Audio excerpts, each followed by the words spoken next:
Hi, welcome to the Addiction Recovery Place podcast, the podcast championing addiction treatment professionals around the world. I'm your host, Chris Langley, and I'm very pleased to introduce today's guests, Jimmy Jones and Jared Williams from Recovery Unlimited in Wichita, Kansas. Jimmy has been in recovery for 32 years and has worked in the substance use disorder field for 29 years. He feels blessed to share his experience, strength, and hope with anyone who will listen. Jimmy hates the disease, but he absolutely loves recovery. I couldn't say any better than that, so that's wonderful. Jared was born and raised in Kansas and has just celebrated 3.5 years sober. He currently works as a peer mentor for Recovery Unlimited and is currently seeking his bachelor's in social work. Jared has a passion for helping people and would love to have his own recovery practice someday. Recovery Unlimited was established in October of 1995, and in 2025, Recovery Unlimited will be celebrating 30 years of service to the community in Wichita, Kansas and the surrounding areas. In November of 2022, Recovery Unlimited began new ownership under pastor and author Mr. Dade Ronan. Since then, Recovery Unlimited has created a new mission statement which reads, "Our mission is to empower our clients to stop active addiction and enter in recovery." Welcome to the Addiction Recovery Place podcast, Jared and Jimmy. It's great to have you with us today. It's great to be here. Really appreciate your time. I know you're both very busy, so we're going to get cracking and get straight on with the questions. So can you tell us about both of your journeys and how you started working at Recovery Unlimited? Yeah, I guess I can go first. So, I about a little over a year ago, I was working some manufacturing job, working on my own recovery, and really wasn't fitting what I wanted to do. And somebody had told me about the new owners here at Recovery Unlimited, and they also introduced me to James, our director here. And since then, I mean, it's just been one thing after another. I feel so blessed to have found this job and to have found my niche and working here. So I've been here for a little over a year, starting working with the adolescents and also with some of the adults here, and it's really just taken off from there. Fantastic. Well, firstly, congratulations on achieving 3.5 years. That's amazing. And the fact that you've gone on to do what you're doing now, that's a testament to how hard you've been working. So big congratulations to you. Thank you. I got clean and sober in Dodge City, Kansas. I started working in the facility I got clean at, and I've been there for 25 of the last 28 years. I had some trauma happen about 4 years ago. My son committed suicide. So I was struggling with that, and my support system in Dodge City was amazing, but I felt like I needed a fresh start. And so I was coming to Wichita to apply for several jobs. This was the first job that I applied for, felt like home right off the bat, and have no desire to leave whatsoever. I feel very blessed to be in this position. Mm-hmm. Yeah, well, congratulations. Thank you very much for explaining that. You've got a pretty big team where you are. Can you tell us about some of your team and their roles that they have at your service? I've only been here a short time, but the counselors here have got extremely positive experience. And I think the biggest thing here between the peer support and the counselors, as well as management, there's communication, and everybody wants what's best for the clients. And I love that. You don't get the great communication everywhere you're at. Yeah. And people genuinely care about helping clients help themselves in this facility. That's what I've been drawn to. Yeah. We're a very client-centered program. And so it really feels like, honestly, that the counselors and the peer mentoring team here are like family. We support one another in our own journeys as well as supporting the clients in their journey. Wonderful. You have some quite extensive programs at Recovery Unlimited. Can you tell our audience about some of these, if it's all possible? Yeah, for sure. So we have, obviously peer mentoring support, peer support services. Those services are offered to everybody here at Recovery Unlimited.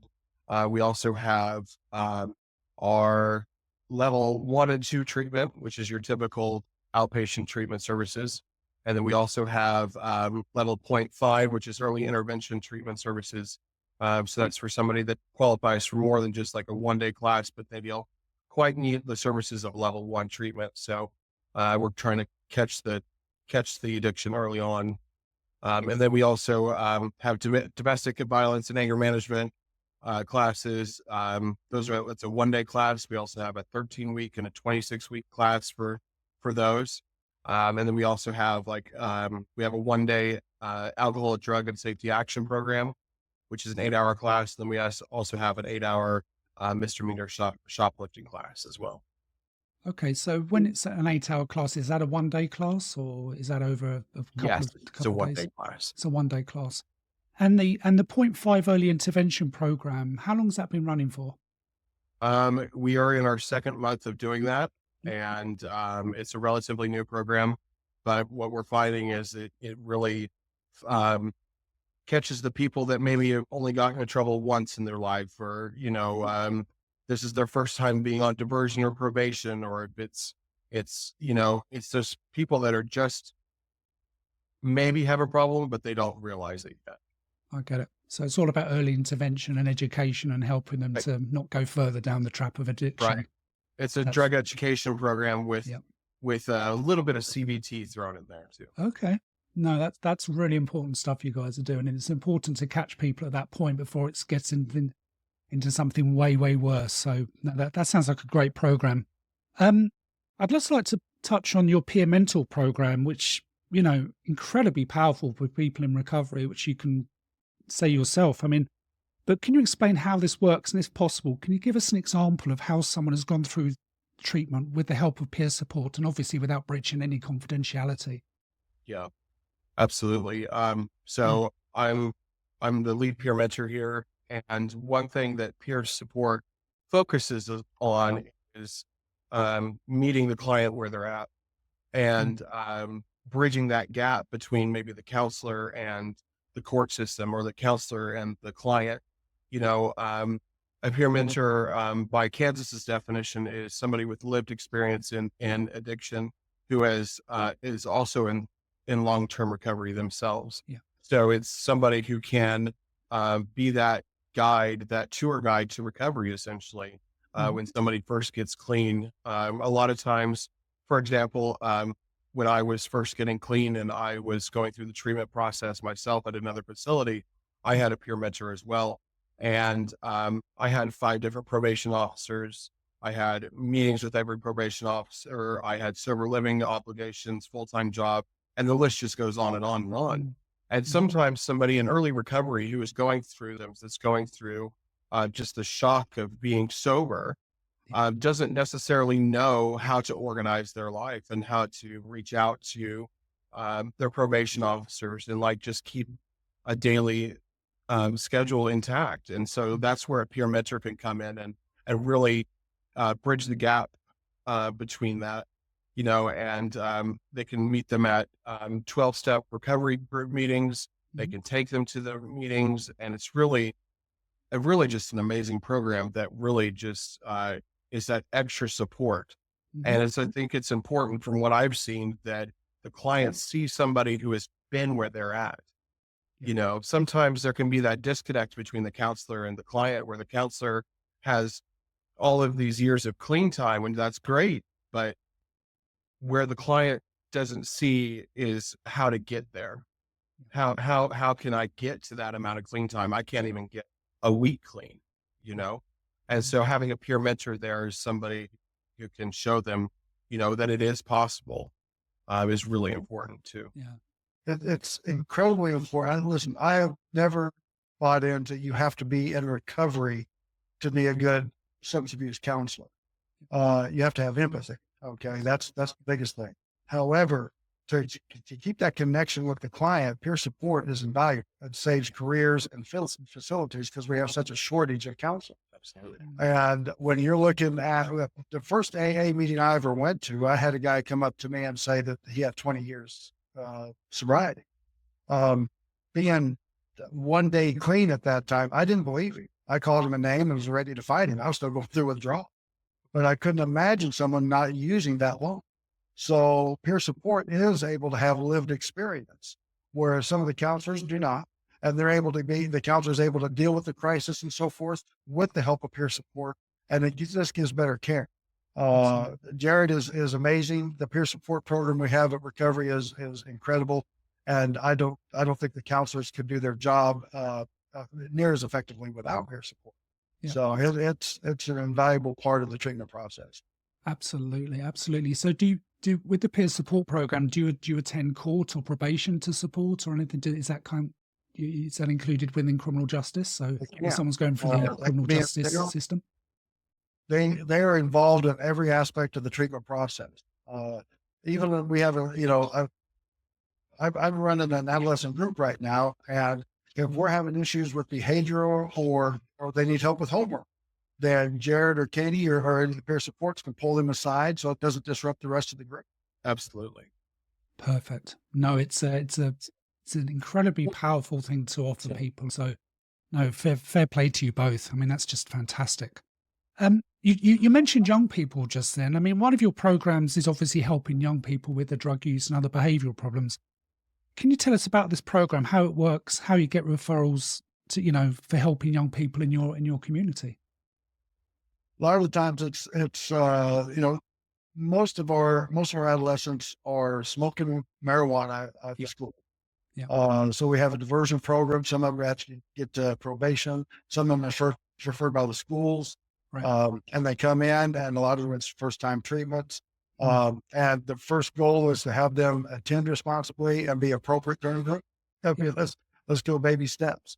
And then the more they stay clean and the more they're engaged in the treatment process, the more they start to have confidence that they can do this.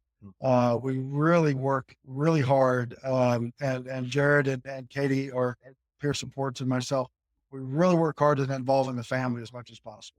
The family members can come every Thursday and be a part of the group. We'll have a family night every month, 6 weeks, where we just bring in a bunch of food. And I mean, we had 10 out of 12 parents last time. We play games, Jenga, egg toss, egg race. It's team building, but it's also bonding and fun for the kids and for their parents. Wow. So you're involved with helping them through their education, through their schooling, through their attendance as well. Anything we can do. Wow. Anything we can do. And it's a tough one because, these kids have been clean over the summer, a number of them. And we just talked to them a couple of weeks ago before school started. And we asked them, what's your trigger? What's your number one trigger at this time? And they were all concerned about going to school. There's that much marijuana being used. Mm-hmm. So the coping mechanisms on who you associate with and how to deal with it when you're craving, we're hammered in there. I'll present a message. Jared will present. Katie will present 3 different ways. Yep. Wow. That's invaluable service, and it must really help the young people. And I'm sure the school district is very grateful for your help as well, because it must help with attendance and stays busy. Getting through education is so important for children. Exactly. Kansas is bordering on Missouri and Colorado. You touched on the point there about cannabis. Obviously, these 2 states have fully recreational cannabis available. Have you witnessed much fallout in Kansas with this, especially with the young people in your state? Absolutely. Yeah. Don't understand it. And by the way, we're talking about adolescent clients. And Jared is the one that keeps your mind. It's still illegal for you because you're only 18. That's right. Yeah. Doesn't matter if it's legal recreationally in the state. Yeah. It's still illegal for the adolescents. Mm-hmm. So, and it is a problem. But the reality is, in all these years I've been clean, I've always asked my clients over the years and meetings, what are the drugs that you started out with when you first started using? And these are guys that have been using meth or heroin or fentanyl or whatever. Yeah. But to begin with, 95% of these clients and people started out with marijuana and alcohol. Wow. And those are the 2 drugs that I will say till the day I die are the 2 most dangerous drugs on the market, because we minimize them more and they're more accessible than any other drug. Mm-hmm. Absolutely. We're just seeing across the board, there's just the overall minimalization of marijuana, especially here in Kansas and being centrally located.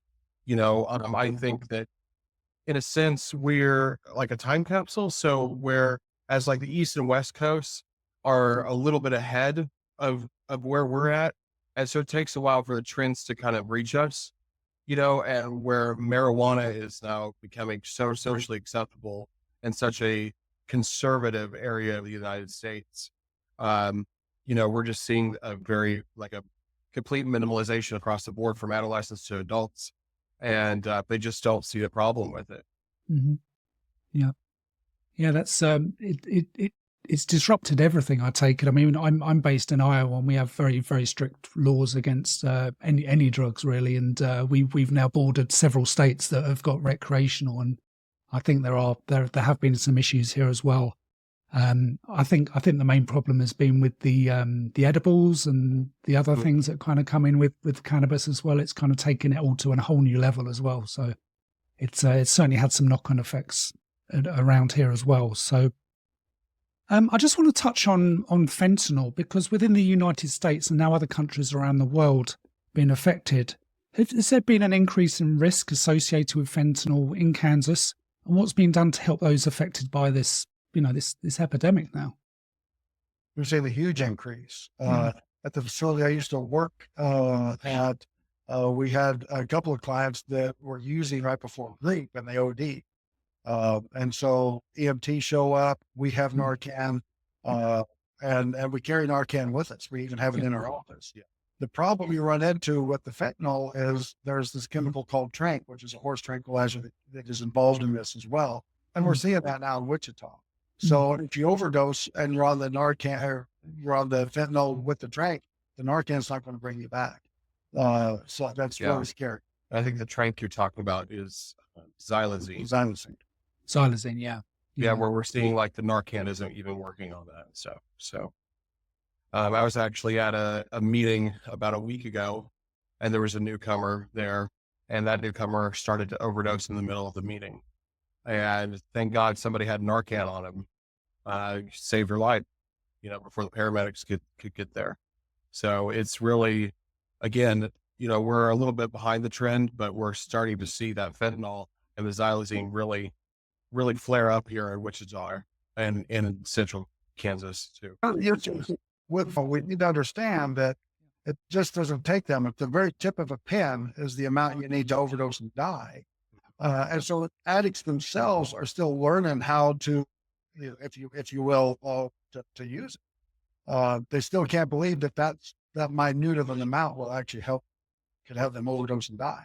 And so we're seeing a lot of overdoses because of ignorance.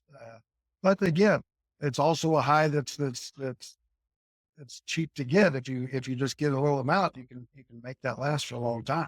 Similar to the meth epidemic that we've had in the Midwest for 25 years.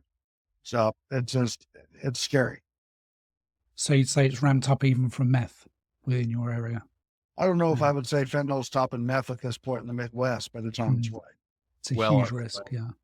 Yeah. We're now seeing it across the world. I was speaking to an old colleague in England, and it's now even reaching over there now. Yeah. Which was just unheard of years ago.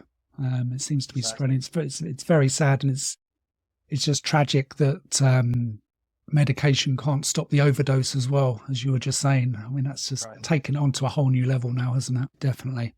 I ask all of my guests this question because I get some very interesting and varied answers. But can you tell me your opinion of what harm reduction is and how it plays such a pivotal role within recovery? I bet you did get varied answers for this. Yeah, I do, yes. Go ahead. My harm reduction thought processes, they've changed completely. I mean, I was when I first got in this field, I was very much against it. Then I have children myself, and then they get to be teenagers, and listen, if it's in a structured environment, they need to understand what's happening with it. And they're either going to do it on their own and have that risk of drinking and driving or drugging and driving, and then not only risk their own lives and other people's lives, but if they're in a position where it's structured, then at least they're in a safe situation.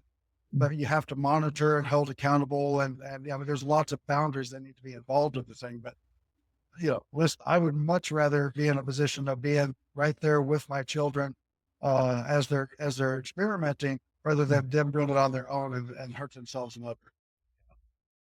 Yeah, and I think too, like Jimmy, like when I first got clean, I had for example, I had a different opinion on MAT and MAR, Suboxone, methadone, and all those kind of things. And I thought, well, why can they do it, not me? And like, it's just, they're just trading one thing for another and all of these other myths. And then what I quickly realized was that was coming from a place of ignorance and a lack of understanding of these programs, and I think that it can be a bridge to recovery, as long as you don't get stuck on that bridge, as far as those medications are concerned. But as far as other harm reduction things go, I see a community that is hurting, and I see a community that is unheard, as far as addicts and alcoholics and just addiction goes in general. And I think that the United States in general is starting to finally accept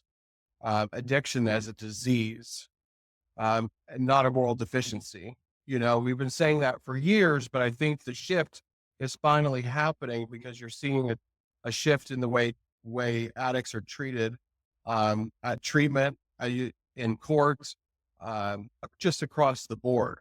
And I think that includes harm reduction, safe injection spots, needle exchanges, all of these, decriminalization, I know there's varying opinions about that, and I have my own, but, I think to some extent that these things are necessary to reduce the harm that we're not only causing to the addicted community, but also to our prison systems, our tax systems.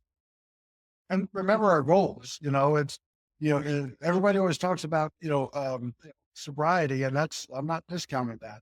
But the bottom line is we need to be helping people become productive members of societies and protecting their families. And if the harm reduction, whether it be structure at the time with your youngins, or if it's MAT, man, you're helping them get to that point. Yeah. And there's some people that I've known that have been on the street doing heroin for 25 years. And God bless them, they're trying to stay sober, but their brain chemistry has changed so much where maybe they're going to need to be on that MAT for an extensive amount of time. Yeah. That's the exception, not the rule, though. And so many people are in a position of like, well, you're still not in a position of being clean if you're using the MAT. I disagree. At one time when I was going to meetings, old timers would say, if you were going to a hospital and you took painkiller, then you lost your sobriety date. That was 30 years ago. And it's like, that was ridiculous. So, I mean, I was a little bit more combative back in the day, but I would go to meetings and I say, I'm going to break your arm and I'm going to give you a choice. You want sobriety or morphine? And they decided to have the morphine. I'm like, look at it in a common sense way and to help the people help themselves. Our goal is still the same, is to help families and family trees change in their county. Yeah. Correct. Yeah. Well, that was a perfect answer to the question, both of you. Thank you for that. It's always one that I like to ask because I'm finding that there's a very wide range of answer, but everyone's correct in their own way. So I really totally agree with everything you both just said then. Last couple of questions, guys. What plans do you for the future do you and your team at Recovery Unlimited have? Lots of plans. Tell me. I want to hear.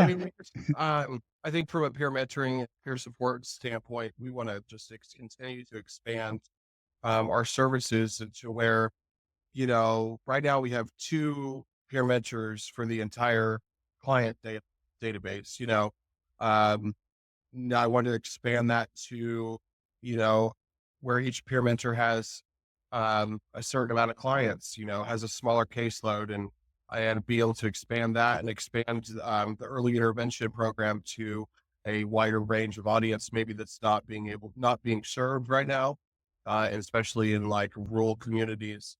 Expanding that service is, I think, where my heart lies for sure. I've only been here a short time, but the number one thing I've always looked at Kansas was the rural population. We look at people getting in trouble with the law. They don't have a license. They don't have a job. They don't have a vehicle, but yet they have to go to treatment. It's mandatory.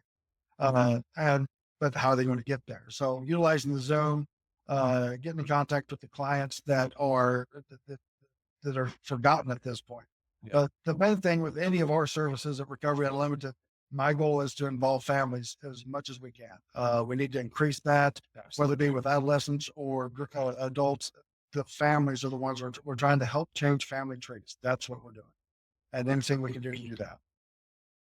Sounds like some pretty impressive plans you've got. And no, congratulations with everything that you're doing at your service. It just sounds incredible. You seem to have everything under one roof.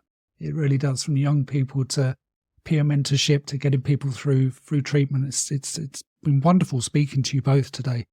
Last couple of questions. Have you a message to anyone who's listening to this podcast who's going through addiction themselves? Man, it gets better, and that you're loved. You know, you might feel like you're the only one, but you know, you're not. We hear you, we see you, and you're enough. Thank you. Let the miracle happen. Yep. Know that you matter. Yep. Perfect. Thank you very much for that, guys. Last question. Can you tell our listeners how best to contact you and to find your service online? Yeah, you can go to www.recovery-unlimited.com. You can also call our phone number at 316-941-9948. Or you can come find us at 3737 West Douglas in Wichita, Kansas. Fabulous. Gerard and Jimmy, thank you so much for joining me. Thank you for everything that you're doing for your community. You're doing some amazing work there.